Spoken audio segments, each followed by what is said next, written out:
وإذ قال الله يا عيسى ابن مريم أأنت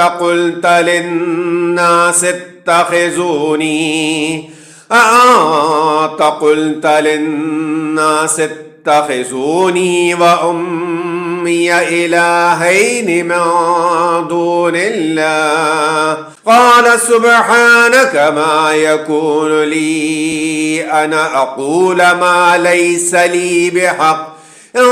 كنت قلته فقد علمته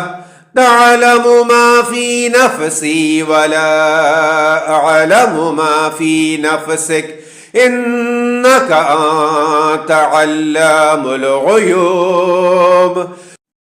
ما قلت لهم إلا ما أمرتني به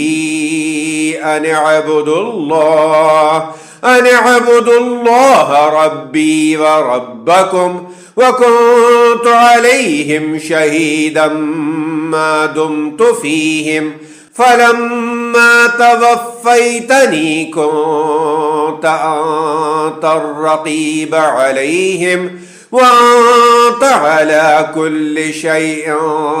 شهيد إن تعذبهم فإنهم عبادك وإن تغفر لهم فإنك أنت العزيز الحكيم قال الله هذا يوم ينفع الصادقين صدقهم لهم جنات تجري من تحتها الأنهار خالدين فيها أبدا رضي الله عنهم ورضوا عنه ذلك الفوز العظيم لله ملك السماوات والأرض وما فيهن وهو على كل شيء قدير.